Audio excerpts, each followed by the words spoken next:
Hello. Hello, hello, hello. Welcome to everybody. our stream, everyone. Yeah, the Ugly Cat Studios here, and Catherine's drawing a miserable looking bird. Yes. So, So the reason why I'm drawing the bedraggled bird is that I don't know what to draw as is sorry, tradition. you're drawing the what bird? The bedraggled bird. That's not what it says on the top of the screen. Yes, it is. It says the Bedraggled bird. That is a true fact. Do you want to change that? Yeah, I just rebooted my computer. Let me find the place that. Yeah.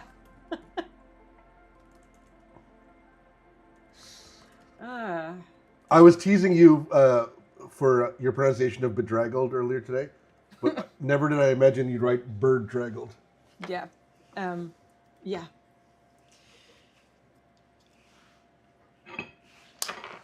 So,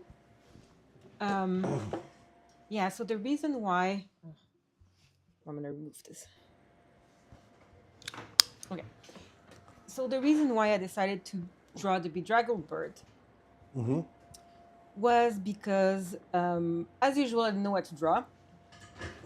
So I looked at Inktober, which they do outside of October, they do a weekly prompt that comes out on Thursdays. And today the prompt was bedraggled. I didn't know what that meant, so I had to Google it. And then I was like, oh, that's cute. So I could do Why don't you tell us what it means? It means like wet and disheveled.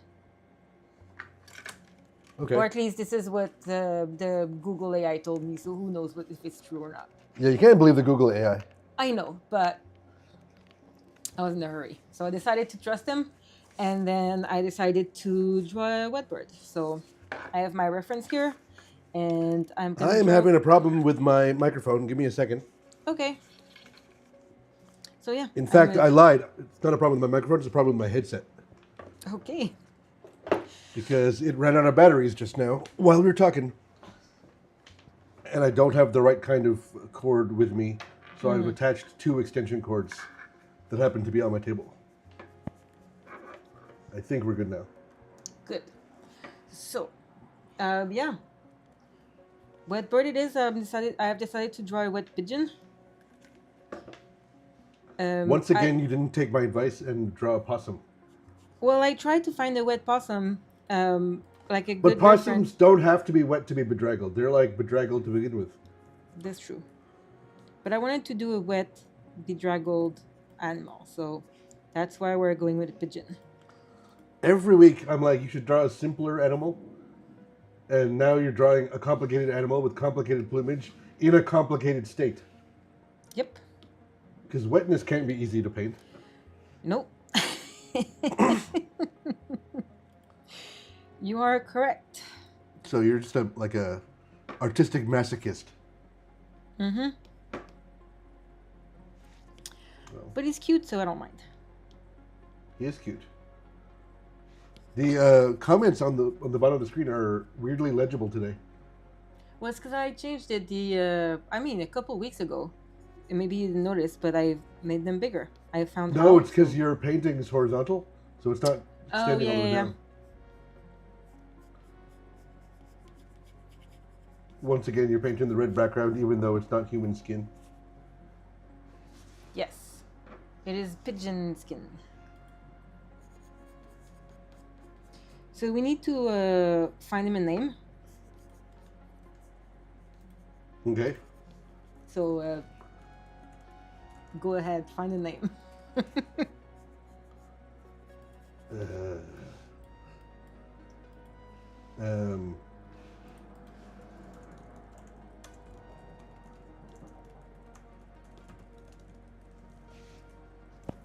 That's a challenge. I don't know. It is a challenge. A good. I mean, we have the whole stream to find a name. It doesn't. Yes, true. I asked Claude AI what to call a bedraggled pigeon, and he said quill. That is not a great name. No. And then I said something with like alliteration or with similar words, etc. And then he said Bartleby. Bartleby? Bartleby. Bartleby. Yeah. Bartleby. Bartleby. Okay. I think we can do better. Yeah. I am not impressed with those names. No. He also suggests Scruffy McScrufferson, which I know you will not accept. No, I will not. This is not like, I don't know, like the internet like 10 years ago. Yeah. That's like peak cringe millennial culture. No, exactly. Now we're in the middle of peak Gen Z cringe culture, which is, it turns out much worse, but but not cringe in the same way. Yeah.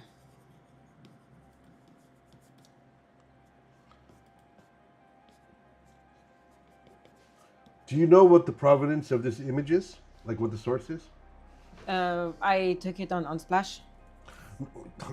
I meant more like, where is he? No, I know nothing about this pigeon. I don't know where he is, except he's somewhere in the city, and he's very cute and bedraggled.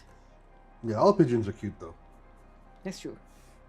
I searched for bedraggled pigeon on Unsplash and I don't see anything. I couldn't find anything with bedraggled. I searched for wet bird.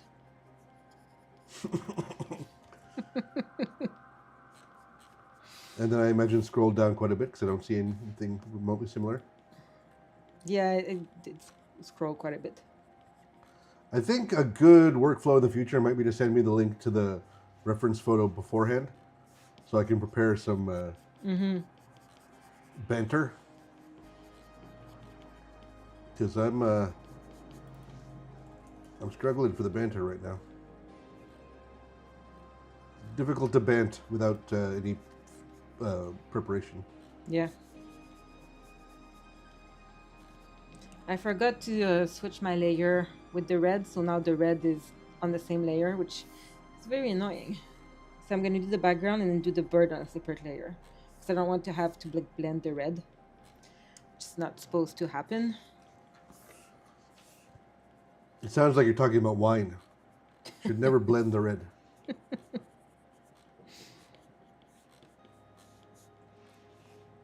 Now I kind of want to drink some wine. Red wine to go with my cheesy pasta for dinner. I'm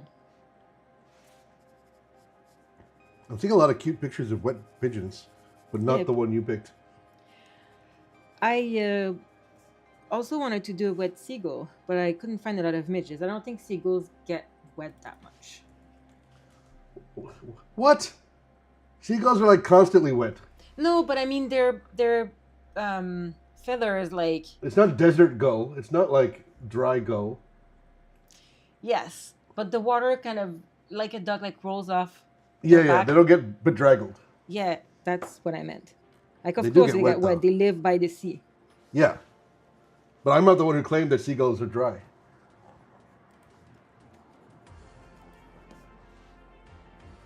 Okay, I'm not saying seagulls are dry though. Well, you said they're never wet. That's not what I meant. It is what you said, though. It's true. What about... yeah, I guess pigeon's the best bird for wetness. Like bedraggled wetness. Yeah. I'm going to just Google the word bedraggled and see what I get. When I think bedraggled, I think of that, like, dirty kid from the Peanuts comics. Like Charlie Brown and whatnot's friend.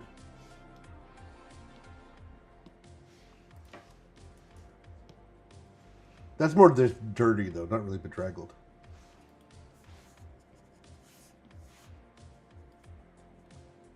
I know what character you're talking about, but I'm not super familiar with. His name is Pigpen, apparently. I Googled bedraggled pigeon. And the, like, you know, it gives question and answers in Google now? Top question.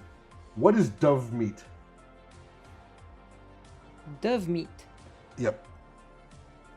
Do people eat dove? Well, it's pigeon. It's the same thing. Yeah, I guess pigeon is edible. Well, the answer is squab, by the way. Oh, I've Pigeon heard that. meat. Isn't that like baby pigeons? Isn't that what they called? Yeah, but the meat's also called squab. That is very strange. Well, it's just like mutton or like beef or whatever. But it's not the name of the baby unless you eat the baby. Veal. Yeah, but veal, it's when you eat the baby.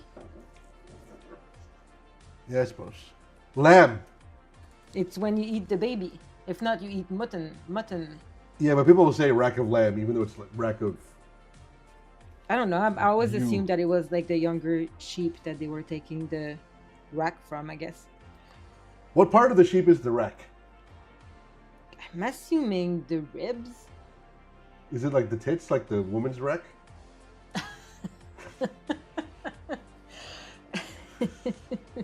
I doubt it. No, but given the shape, there's always like kind of bones sticking out. I'm assuming it's the ribs.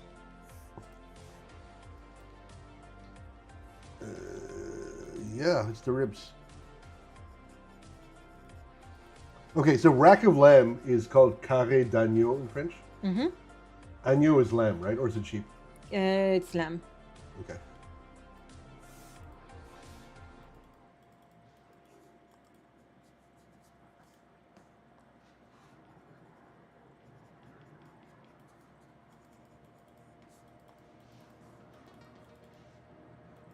You know what is deeply confusing? What? Is that mutton is sheep meat, like adult sheep meat, except in the Caribbean and South Asia. If a brown person says mutton, they don't mean sheep, they mean goat. That is strange. Like if you get like curry mutton from a Jamaican restaurant or a Indian restaurant, it means goat. I think you told me that before. I don't know how that word switched meanings. Yeah, it's strange.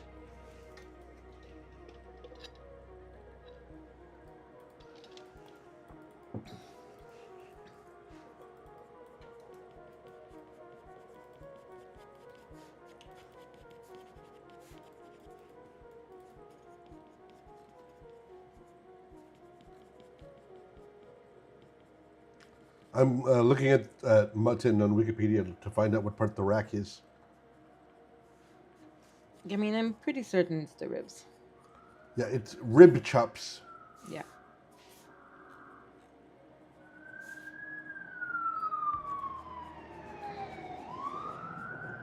I can hear the same sirens from your mic as from mine. Yeah. That's what you get, folks, when you live downtown in a major city. Major-ish city, I guess. Well, in a Canadian context, it's a major city. That's true. In a Quebec context, it's the only city. I don't consider Gatineau and Quebec City to be cities.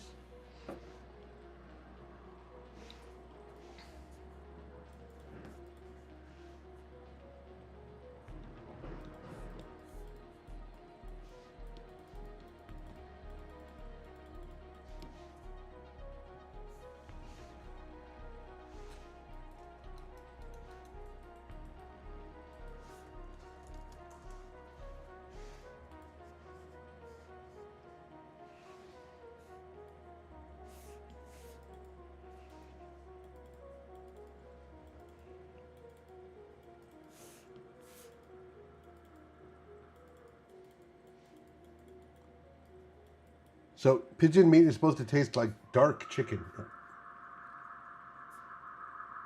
Okay. That has What to be is good then. what is that in the background? I can't hear that on my side.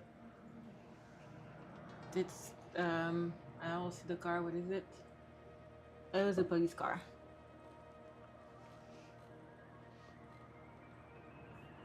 People are gonna think we live in like the dangerous part of town and not the boring ass. We live in a very boring and quiet part of town, but A we live in pretentious, a... wealthy suburb that happens to be located in the middle of the city. Well, yes, but also we live on a major street. Yeah. Like that crosses across the city, and it's a major busy street. Instead of having like a nice apartment in the regular part of town, we have like the ghetto ass apartment in the nicest part of town. Yep. Ghetto ass relative to the the mansions near us, not ghetto ass in a objective sense. Yeah. But we have like the cheapest apartment in this town rather than a like rather expensive apartment in the neighboring one. That is a true fact. So what do you think happened to this guy? This pigeon? I think he fell in the bucket. I think it was the BP oil spill of 2010. But he's not full of oil. You don't know the viscosity of what wetted him. I think if it was oil, we wouldn't see the white part of his feathers. It's baby oil. Maybe he went to the spa.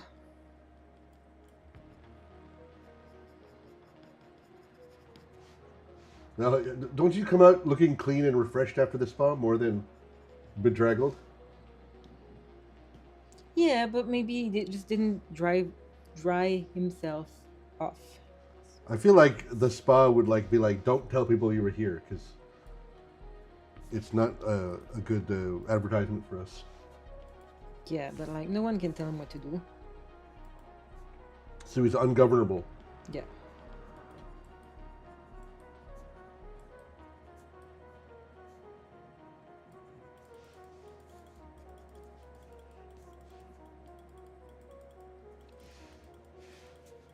Why else would he be wet like this then? Oil spill, I told you.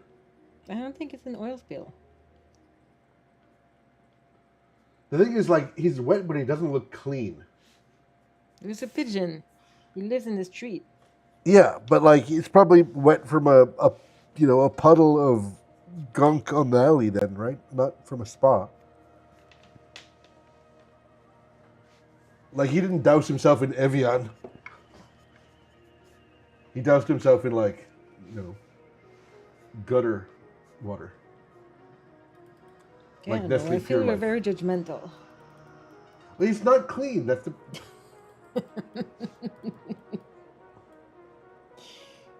What do you want me to say? It's either he got wet in an alleyway or he got wet at the world's most disgusting spa.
He looks a little demonic right now with his red eye.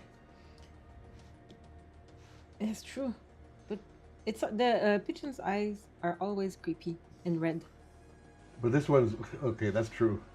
But this one's like he looks like he's from Mordor or something. Yeah.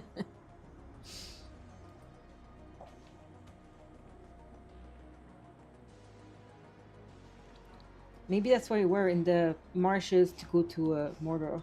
That's why it's so wet. Is there marshes near Mordor? Isn't it like? Didn't they get caught in, um, like Frodo and Sam? Like, didn't they get caught in some marshes or something on the way to Mordor? I haven't. Well, I mean, like with like 114 hours of film, I'm assuming they went through every single ecosystem at some point. Well, I think there's a big chunk that happens in a. The marsh. Sorry. Yeah. I'm like a super duper geek in so many ways. Like, ask me about Star Trek. Ask me about Star Wars. Ask me about like the Roman Empire. Ask me about technology. But the Lord of the Rings is one place where that's the limit of my geekery. I don't know jack about the Lord of the Rings. Like I know the main like 3.5 characters' names: Mm-hmm. Frodo, Bilbo, Gandalf, Sauron. But like, what are the other two hobbits' names? I don't know. Is Merry Samwise Pippin? Gamgee one guy or two guys? It's one guy. It's the guy from the Goonies.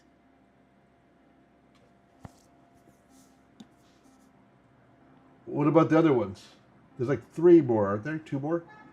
There's Frodo. There's Sam, and then there's Merry and Pippin. And Sam and Samwise are the same guy. Yeah. Okay.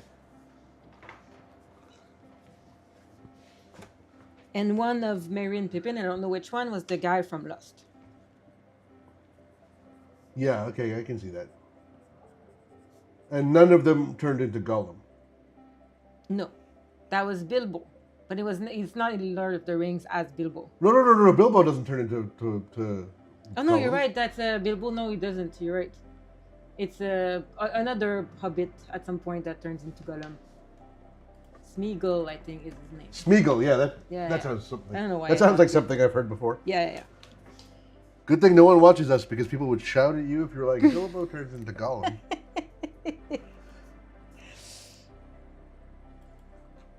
But like, okay, those 2 hobbits, guy from Lost and the 4th guy, I don't remember their names again. And I know Gimli and Legolas, Legoland, but like the humans and the elves, I don't know their names. You got Sean Bean, you got your Viggo Mortensen, Yes. Liv Tyler for some ungodly reason.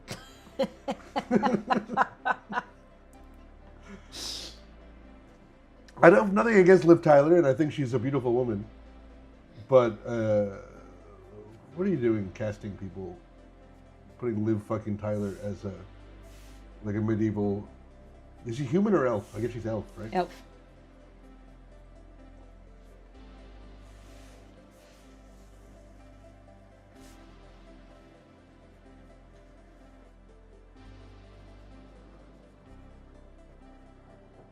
So, as somebody who doesn't know the Lord of the Rings mythology that well and doesn't even like it that much, I decided it's a good idea for me to watch The Rings of Power, the Amazon series based on the unfinished notes of J.R.R. Tolkien. Mm-hmm. And it turns out they have the rights to only some of the Silmarillion, so they had to leave out stuff that's known from the Lord of the Rings and make up other stuff. The show is not very good. It's really, really bad. And the plot Yeah, makes I've no sense. never wanted to watch it.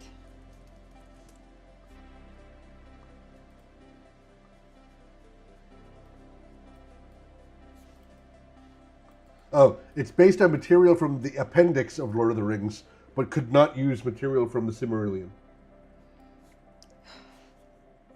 That is kind of like, what are you doing a TV show if you don't have the rights to the whole story? Like, that's strange. Like, why would you do it? Because telling Jeff Bezos no is hard. Yeah. I mean, obviously, but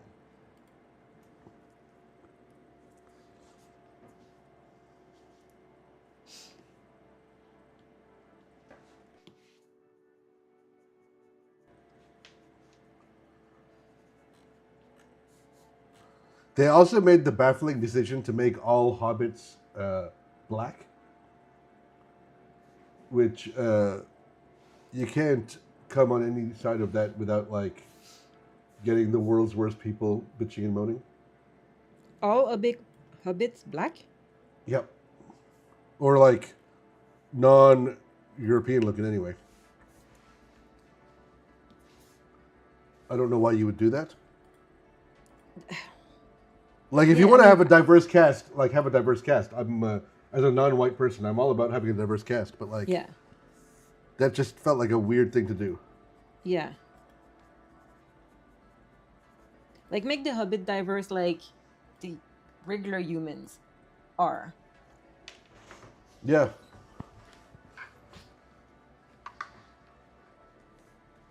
Well, like they're not actually hobbits. They're like Harfoots or something like that. Some sort of like primitive precursor to the hobbits. And like that's fine, but if you're gonna make a primitive species, making them all black's even more problematic. Yeah. Like, what the hell are you doing? So, that's a problematic show for a myriad of reasons.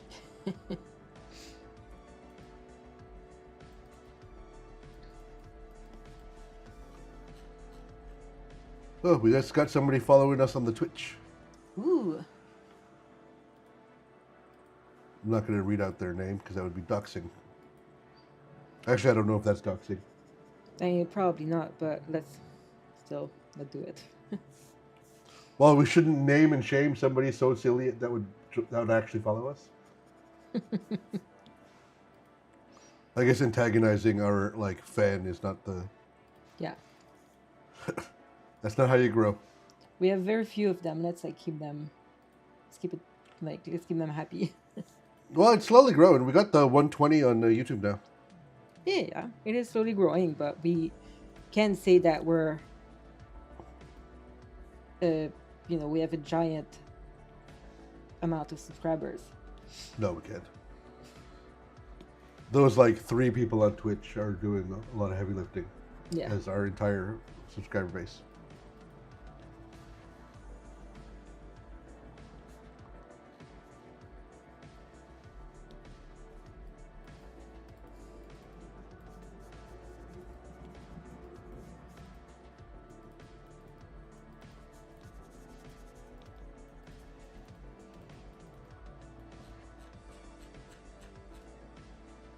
Okay, let's work on his eyes and face because he's a bit terrifying.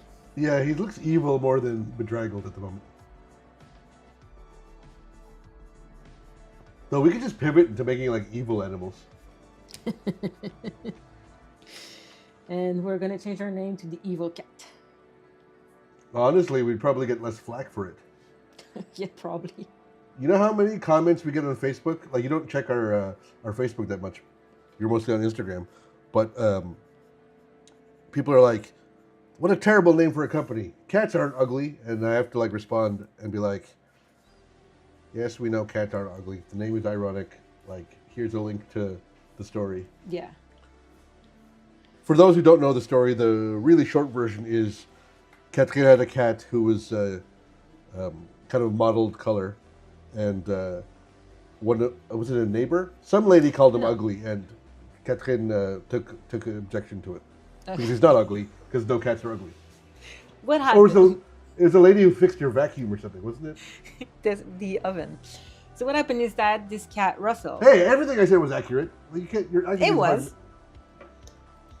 So I had this cat named Russell.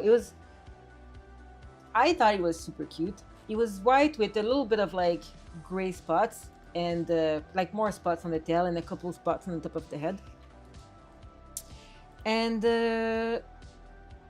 he was super sweet. And then one day a lady came to fix her oven and she saw Russell and she was like, what a weird cat.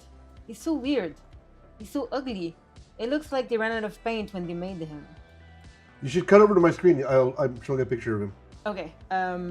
Let's do it. You were not ready. I am. Oh no, I'm not. How about now? Now. There we go. Yes.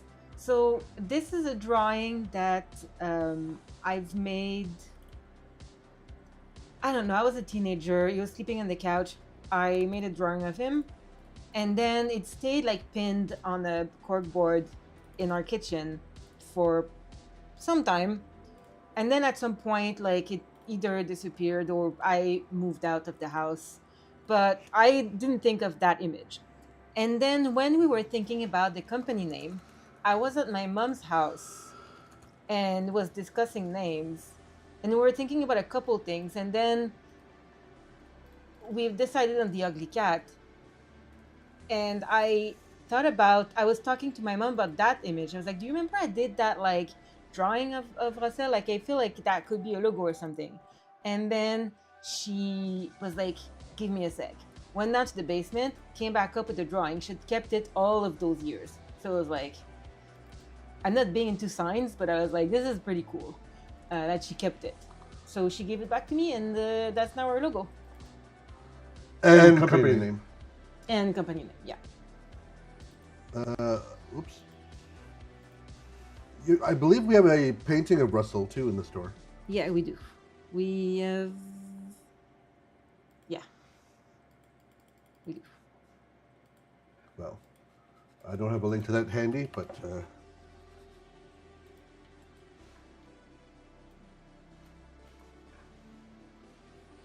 well, that's going to get taken and made into a short. You describing how our company name started. Yeah. That should go on the website also. Like on the like why the name. Yeah, we could totally, like, if we post a TikTok or Instagram short about this, Yeah. we can link to it and embed it and stuff.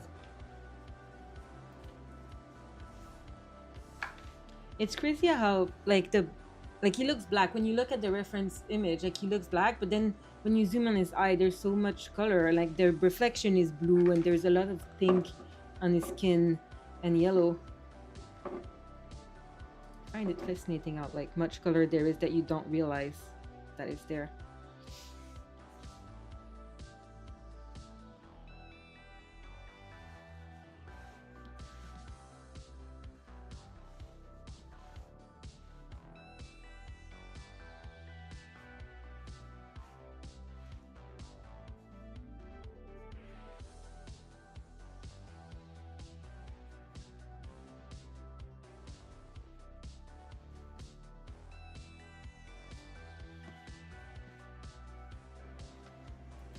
Did I hear something about them making new Lord of the Rings movies or something? I don't know. I'm going to Google that. Yeah. Really? Yep. Like a reboot or? They're expanding the Lord of the Rings cinematic universe. Ugh, I can't with this. Like, stop doing cinematic universe. So there's Lord of the Rings: The Hunt for Gollum, directed by Andy Serkis himself. Ugh. It is neither a sequel nor a prequel. It is a mid-quel. It takes place during the other movies, with Gollum running around apparently.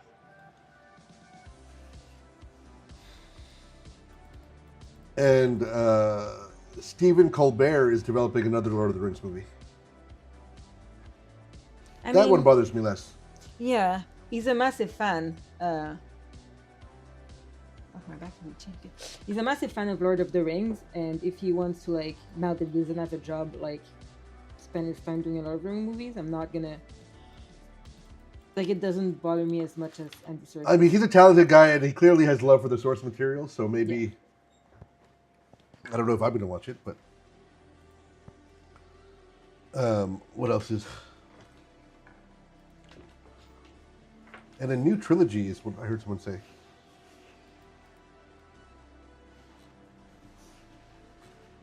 Yeah, everything's got to be a cinematic universe now. It's weird. Yeah. I don't think we need that. There should just be one cinematic universe in which all movies take place.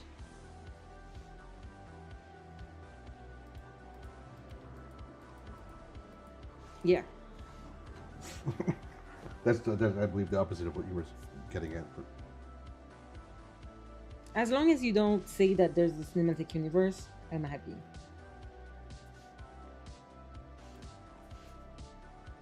yeah, but you need to say it for marketing reasons, so that everybody who saw a certain movie will see your other new movie. And the 12 streaming series that attach to it.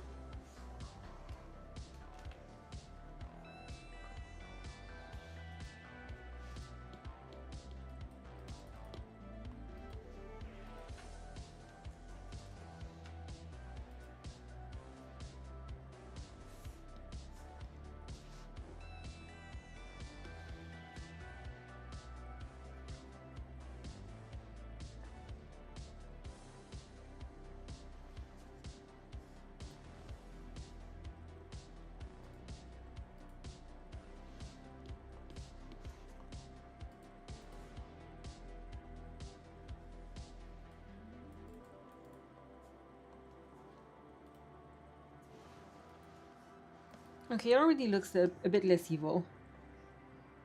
Yeah, now it looks more bedraggled.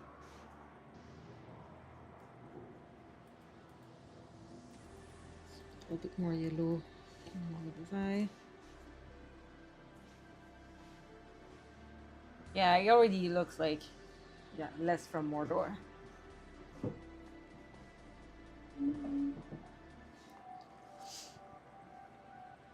Ugh.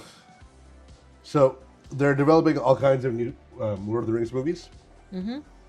Christopher Tolkien, the son of J.R.R. Tolkien, had been against the idea, but since his passing in 2020, they've gone ahead.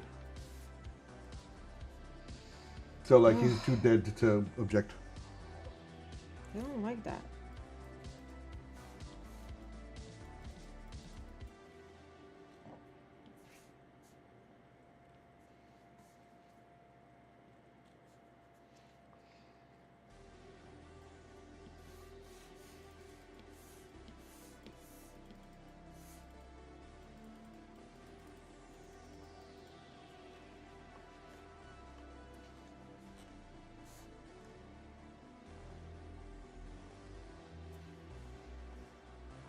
Yeah, but the movies made a ton of money, so. Yep. Like, the Hobbit movies that were not well regarded each made $1 billion. It's ridiculous.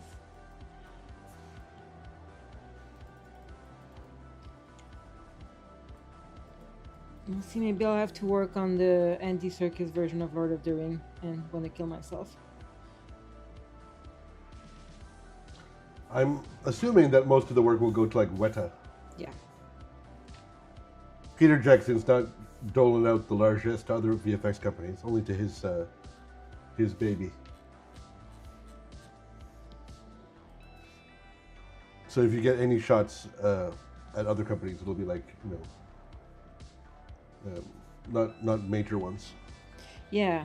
Though the VFX landscape is very different than it was when the first Lord of the Rings were done. I don't know if, like, the budget would be the same. Like, I don't know how, like, if it works the same way. Like, Peter Jackson basically created Weta for Lord of the Rings. I don't think he did, but, like, he expanded it quite a bit. But I don't know if in today's, like, the way producers are thinking about VFX in movies, if that would still be the case. But if it's him himself. If it's Peter Jackson? Yeah, it is Peter Jackson who's producing these. Oh, okay. Yeah, then probably. I'll go to him. I mean, Weta is to Peter Jackson, to a large extent, what ILM is to Lucasfilm, to Yeah, George for Lucas. So, like,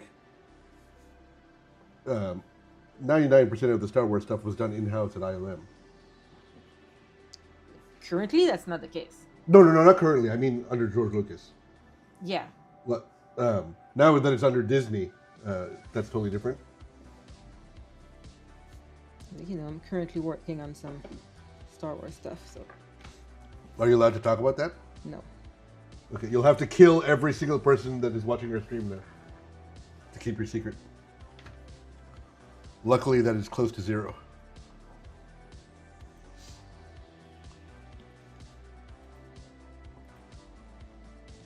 It's kind of funny, like some days, I mean, it's every Thursday at the same time, but some days like 20 people join, and then some days like literally no one joins. Yeah, like today, I don't think we've had maybe one person on Instagram. I don't know how long they stayed, and nobody else. Yep. Like, I don't think I'm looking at the numbers. It's like 1 now. Yeah, like Well, the funny thing is that somebody followed us on Twitch, but didn't watch. yeah. Maybe it was a pity follow. It's very possible. Is that a thing? I don't know. I don't know.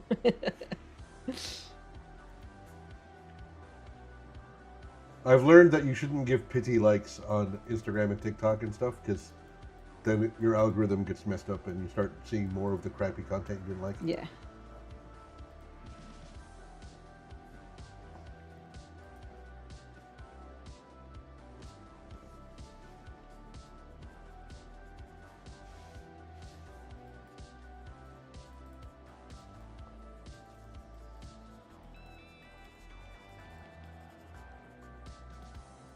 Okay, so Peter Jackson did not start Weta, but he joined as a partner a few years after they started. So it started in '87, and he joined in '93, Yeah.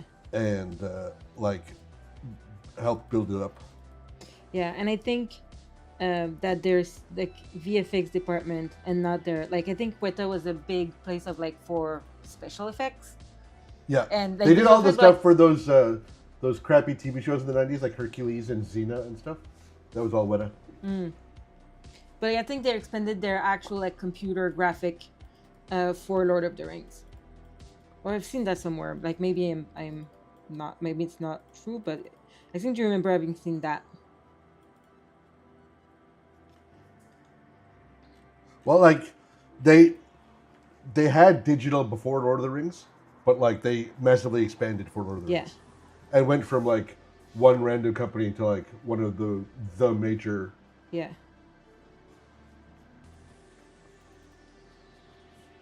I mean, Lord of the Ring is like, I think fairly well done. I haven't watched it in a while, so maybe I'm full of shit and like it didn't age well. But I feel like they blended a lot of like practical effect, like they did it in a way that Yeah, made and sense as much as possible. I'm sure there's stuff that hasn't aged perfectly, but Yeah. I think a lot like Jurassic Park, it didn't age completely shambolically, like for Yeah. example the Star Wars prequels. I remember finding it pretty sincerely impressive, Yeah.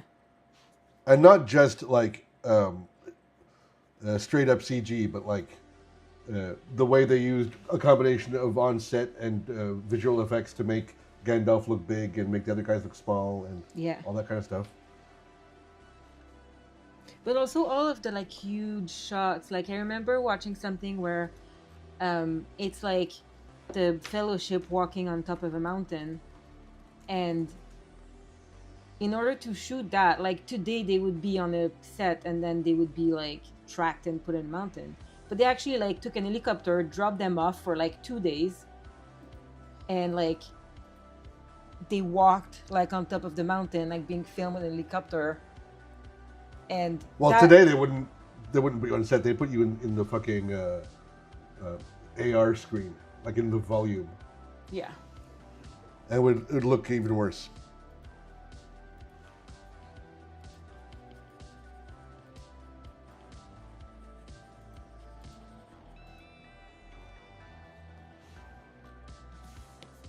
Actually, now that I think about it, I'm not sure if it's the second or third film, but at some point the battle scene started to get kind of bad with what's his name, the elf dude, like jumping around like Spider-Man on elephant tusks and.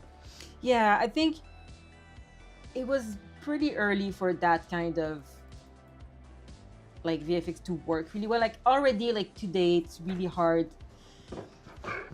to do a proper double that looks really convincing. So I think that Digi-double meaning like a digital double, yeah, I guess. I mean, I saw, we saw the other day a couple of clips from the new Spider-Man Noir, Spider yeah, Noir. And it was just like 5 seconds of footage of Spider-Man like the spidering around a city, and both of us were like, "Oh, that doesn't look. yeah. That looks a little off." So 20 years ago, that it would have been even harder. But if you can't do it, then don't do it. Is my philosophy. Like, there's no need for Legolas to be like bouncing off of elephant tusks and Yeah. trunks.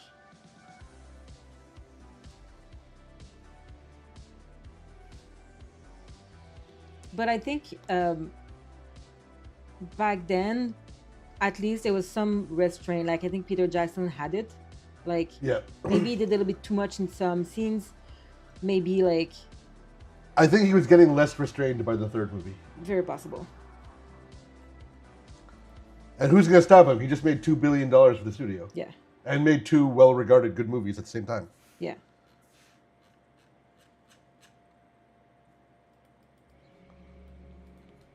I should rewatch it. I haven't watched it in years.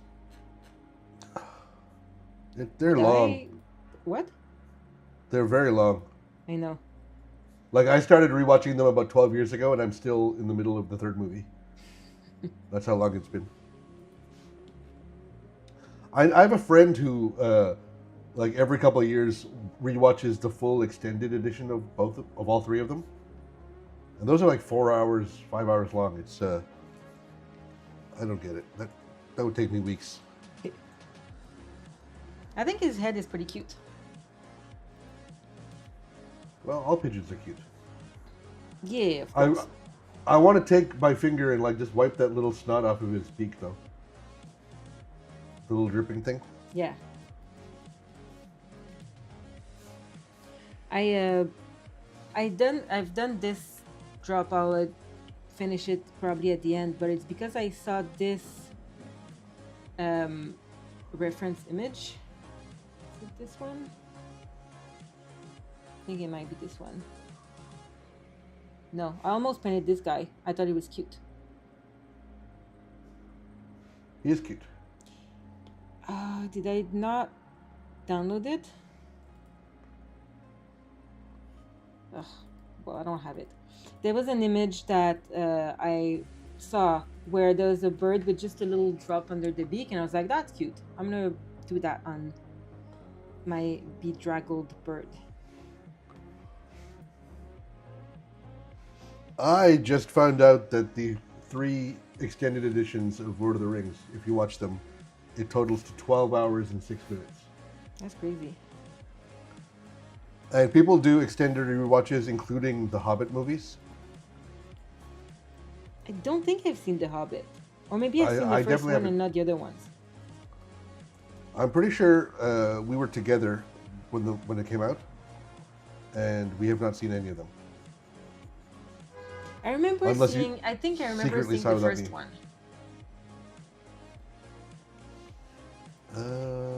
It came out in 2012.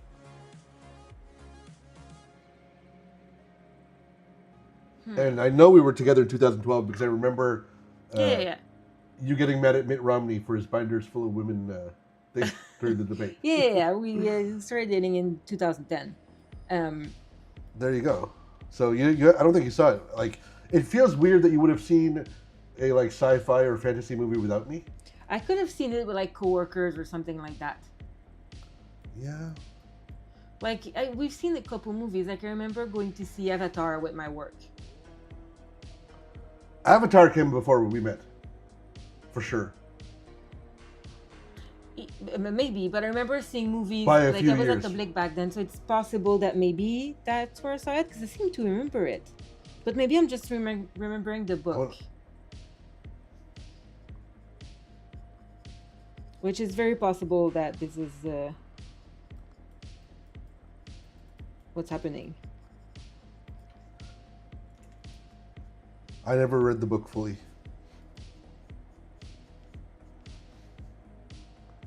Avatar. That's another movie I haven't thought about in forever. There's like 7 of those movies now.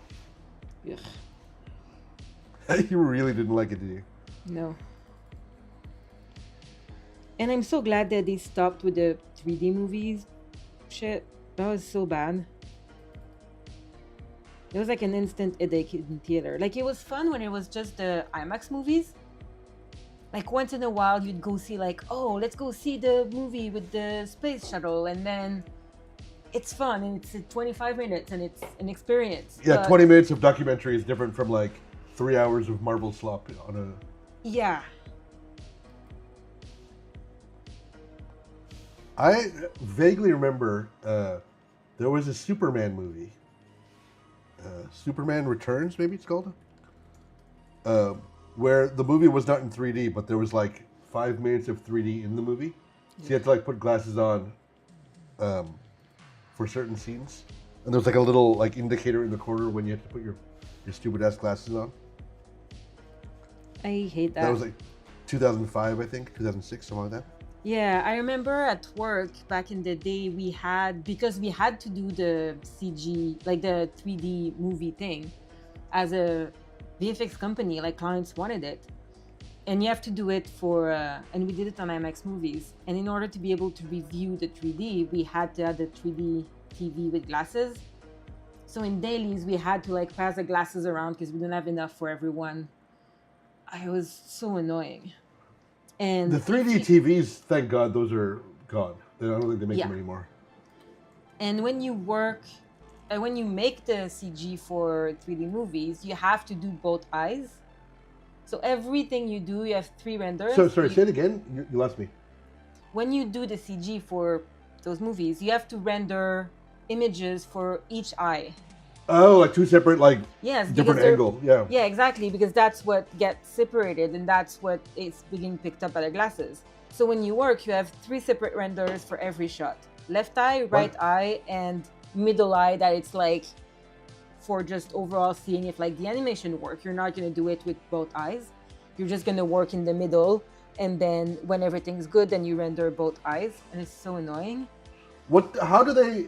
oh, your iPad's disappeared. I think we need to replace Connecto.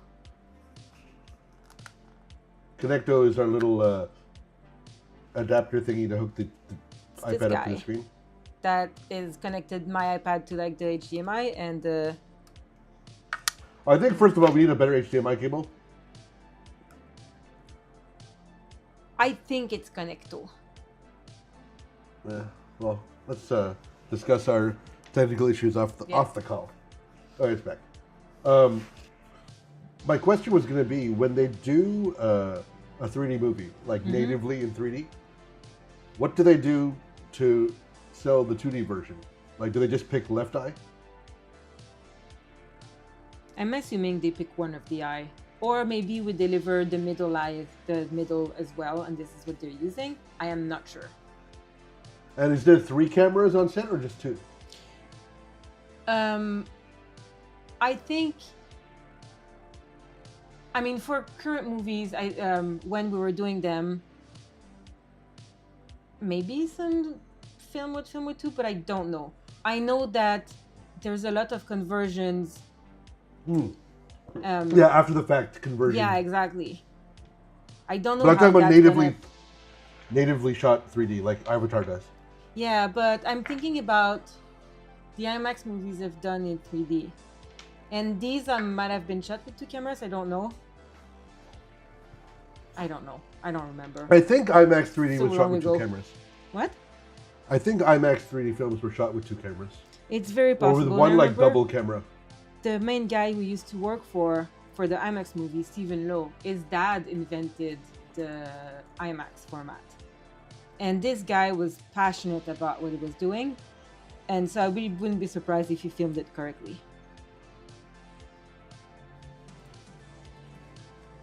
To this day, this is one of my favorite client we had, just because of the passion he had for the movies he was doing. Oh, is this the guy who made the Rocky Mountain Train movie? Yeah. Rocky Mountain Express. Yeah. So, hold up. Stephen Lowe is the son of Colin Lowe, who invented IMAX. Yeah.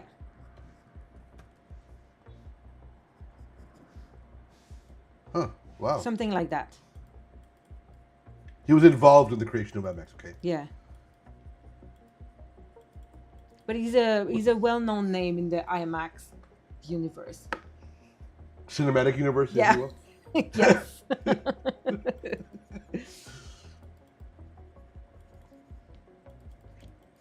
I remember the first time I met him, I was working for Rocky Mountain Express. And I was working, so there's that one shot where we were like starting from like, the earth and then zooming in and zooming in and zooming in, all like to the Rockies and then zooming in and then suddenly like come into like train tracks. And it's on a map. So we're zooming on a map. It's not photoreal, it's like just zooming on a map.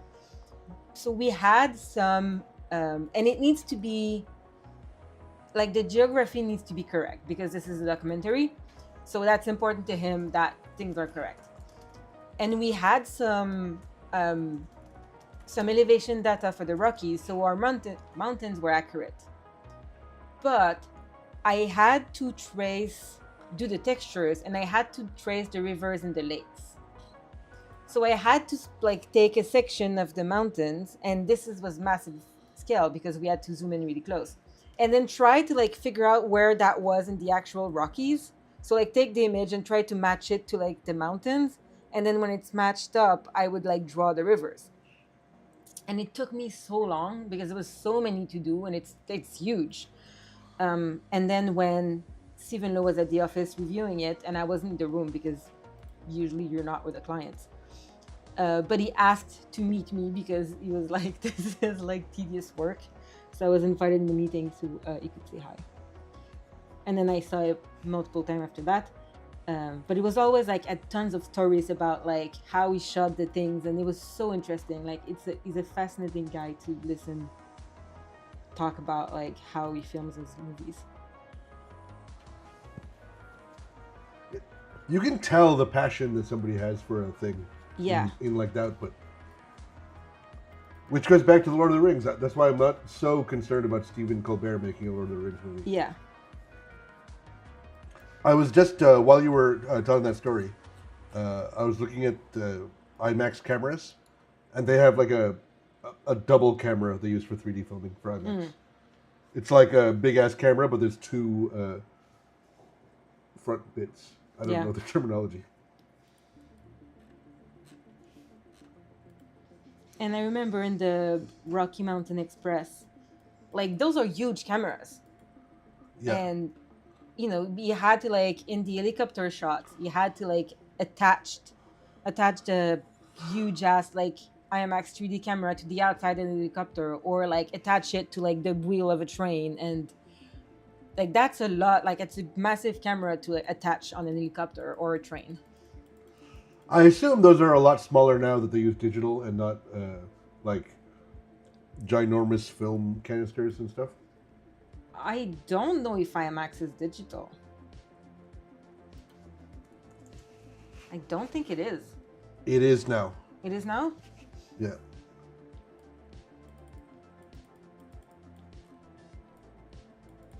I'm not sure if it was when I was working on the movies.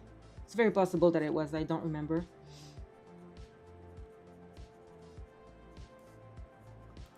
They're using a 4K laser projection system now.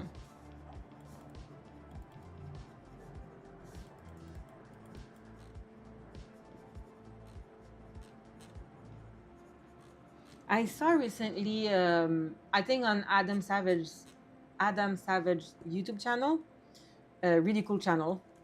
Go subscribe to him. I don't think I need to.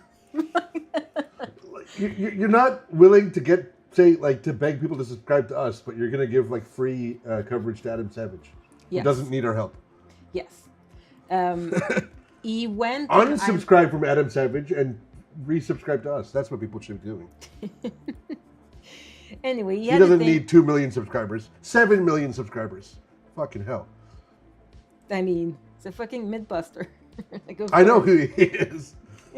But like, he could give us like 1/10 of his subscribers and still have 6.5 million subscribers. Adam, if you're listening, give us subscribers. Anyway, you went to like an IMAX projection center thing. Yeah, I'm looking at it right now. How Um, IMAX 70mm film is projected. Yeah, it is and fascinating how big it is and how like huge the big roll of films are, and yeah, it's an insane kind of setup in order to be able to project the film in the theater. And like the films are like downstairs, the projectors are upstairs, and they have to like take the film up like 2-story in order to go in the projector. Like it's insane.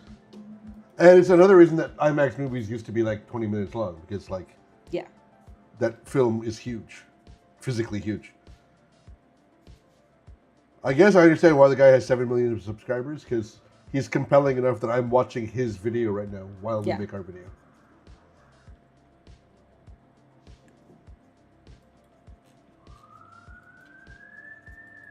I don't understand how I can hear so much city noise through your mic that I don't hear outside of my own window. Well, you're For probably those your windows closed who are not and they here, didn't we're see like it, right? we're like 20 feet apart, maybe. Yeah, like like I there's hear literally you just the speak in bathroom my between. ear without a headphone. Like I hear your voice from your office. Yeah, well, I think you're just playing like you got like a little soundboard and you're playing siren noises and whatnot. That's definitely what's happening. That's you do it for the attention.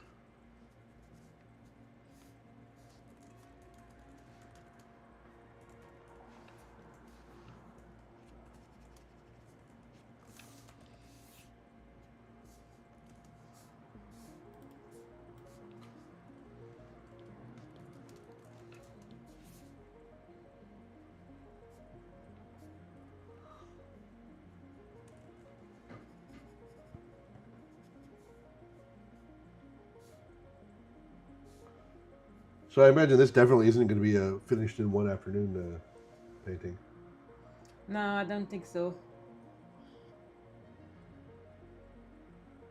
Though I like him so far, you can really get the sense of wetness.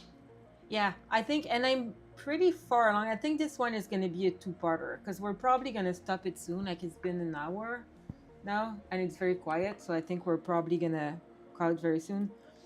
You hear that, folks? It's your fault for being quiet and not commenting. If you don't comment, we can't, we don't have the incentive to provide this scintillating content that ended up being just complaining about VFX in films. And we talked about IMAX. That was interesting. That's true. We haven't really talked about, your film industry experience at all, even though it's your day job and you've been doing it for 25 years. Yeah. It's not a secret or anything. It just never really organically came up. That's true. On the Wikipedia page for IMAX, it says at the top, not to be confused with iMac, and then links to the Apple. And truth be told, it never occurred to me till now that those sound very similar. Me neither.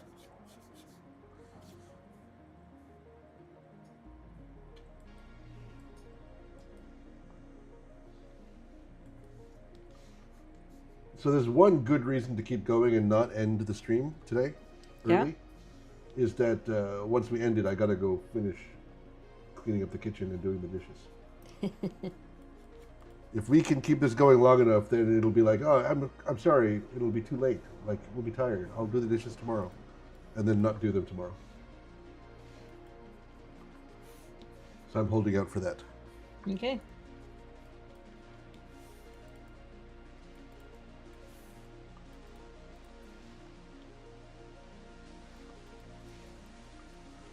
I'm looking at this guy, Stephen Lowe, who made the Rocky Mountain Express film.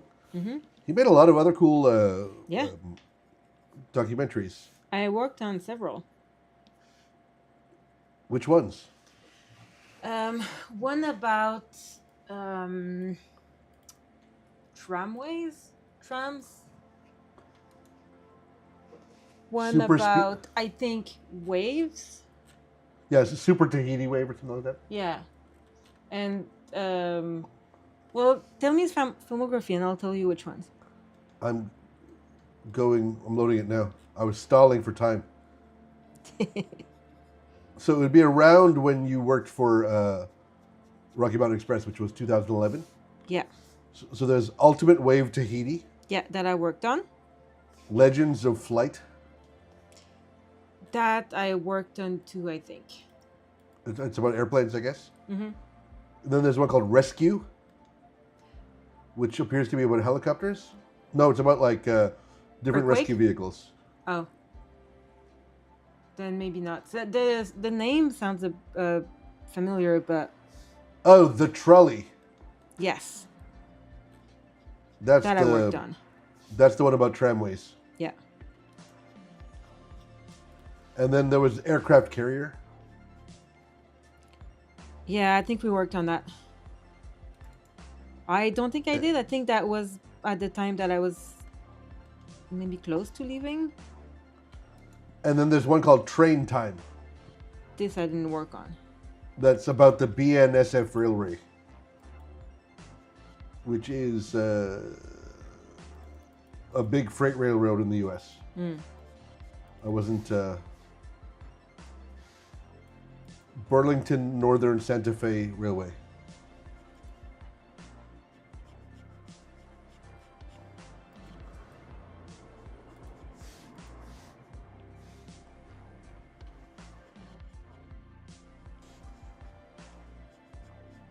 Well, it's been a quiet day here at the Ugly Cat Studio. Should we call it a day, I guess? Yeah, Nobody's I think coming so. to I comments. think let's call it, and we'll finish this guy next week. Next week I will not be able to be there on Thursday, so we might have to either remove the stream or cancel next week. We'll decide that and let you guys know on socials. Yeah. Catherine is going to visit her sister in Nova Scotia. And travel And I'm around. going to be on the road on Thursday. Do you know where you'll be? Somewhere in the south. Because you did like the Northern Loop last year, right? With yes. Cape Breton and that. So we're doing the South Loop. We're going to spend 2 days on the road. So they're picking me up at the airport on Wednesday. And then we're going, like, don't even go to my sister's house. Like, we go straight to the road trip. And then we're coming back to my sister's house, chill a little bit, and I'll be back Sunday. But that means that on Thursday, I'm going to be on the road or at a random Airbnb. And at the time of the stream, maybe like in a restaurant somewhere. So, you can live blog your like rural Nova Scotia diner food. Well, thank you very much, everybody. Anybody who's there, if you can, please like and subscribe. Yeah. And visit our website, theuglycat.com, and sign up for our emails and find out all kinds of stuff about Catherine, like when she's going on vacation. Yes. So we'll see you all sometimes next week or the week after, depending. And see you next time. Bye-bye, everybody. Bye.